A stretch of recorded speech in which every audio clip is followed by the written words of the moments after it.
just wanna see me fall. They just wanna see me crawl, but I'm too lit, y'all. I pick up, I answer the call. Opportunities don't pause, they just move right along. Tell them get out my face. Money coming on the way, I don't got time to wait. They just wanna see me fall. They just wanna see me crawl, but I'm too lit, y'all. Alright, y'all, so here we go, part two of this shit. Now we got to take off our intake manifold, and the way we do that, got a series of things you got to take loose first. So the first thing is we're going to do, we got to clamp back here. That's another one right there. And we got to take off, there's 2 clamps back here. You're going to need your little pinch thing to take that off. You'll need to take this hose off. You're going to need to, you got 2 bolts right here, you got a bolt here, and you got another one. Where's it at? Right there. You got to take them 2 bolts off. You got to take these off. Take that off. Then you got to come down here, and you got 2 clamps. You got to take those 2 hoses off, and then take your pipe off. Somebody get to that, and we'll be back. All right, now that we got the intake manifold off, if y'all want to see how to do that, go to check out one of my other videos. I got a full video showing you how to take that off step by step, but y'all seen the first part of where I showed y'all the disconnects. So now we got this situation back here. See if I can get some light. No, it ain't gonna give me no light. Situation back there, we got to take that top cover off. It's 2 bolts, one over here, one over there, that you got to take off. And then now I got to take out the O2 sensor to get the cover off. So now I got to take out the O2 sensor. Once you take out the O2 sensor and them bolts,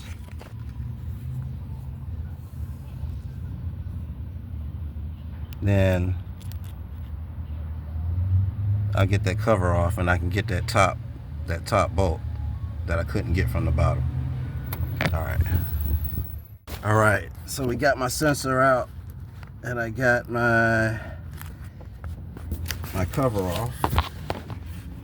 Oops, let me see. Where we at? All right, got my cover off. That big hole, that's where my sensor was. You see those 2 nuts?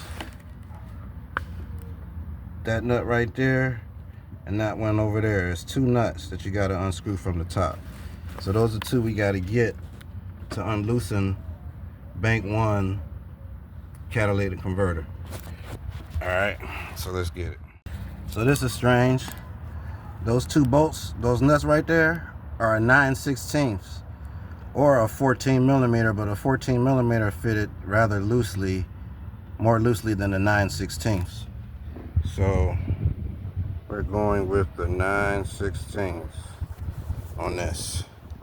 We're gonna take them 2 bolts, them 2 top bolts off, and then you got to go under there and take off those 2 top bolts right there. This is what we see when we take the cover off of the back. So you take them 2 top bolts off, and then you go up under or take off the 2 nuts, and that sucker will come out. Let's go. Hey guys, sorry about that.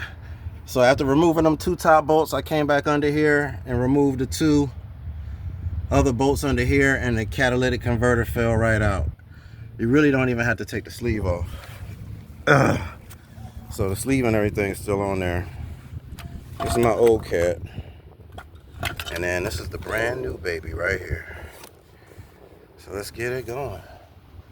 And I'm glad they gave me these thread bolts, because there's some thread bolts on here,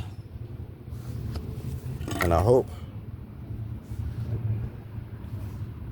these are not glued on any kind of way or welded on there or nothing like that, because I ain't got no welder to be welding shit.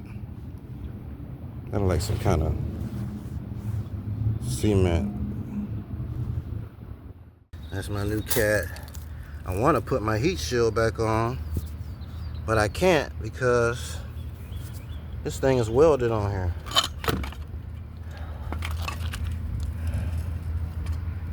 That thing welded on there, bro. So I can't even put that heat shield back on there. So we're gonna have to just ride like this without the heat shield. Take your bolt out for your oxygen sensor, so that's in there and that's right. And we got our pins, so we're gonna put our pins back in here and replace everything. Let's go. Oh man, I'm losing daylight. So once you get these on, you got your new threads, and you gotta bolt them. You gotta actually screw these in until you get that flat piece in the center of the block. So we're gonna tie that. Now that you got your center pieces screwed in, we're ready to put this baby back up in there. But don't forget,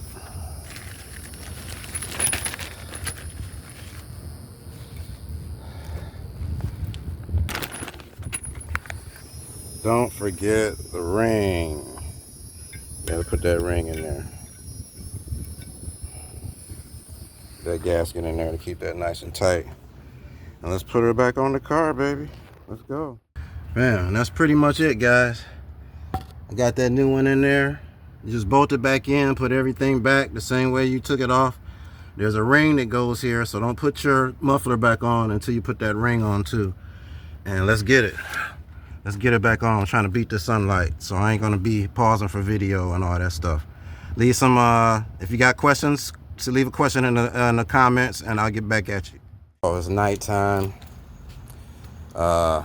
Nighttime. I'm finally done. Well, I'm not done. I'm done on underneath, putting everything back together. Well, I lost 3 screws, so I got to finish that up. Put everything back together underneath the same way we took it off. What can I say? It's about a 4-hour job, y'all. It's about a 4-hour job. It took me about an hour and a half getting that stuff off. About 2 hours getting everything off because I had to take the intake manifold off.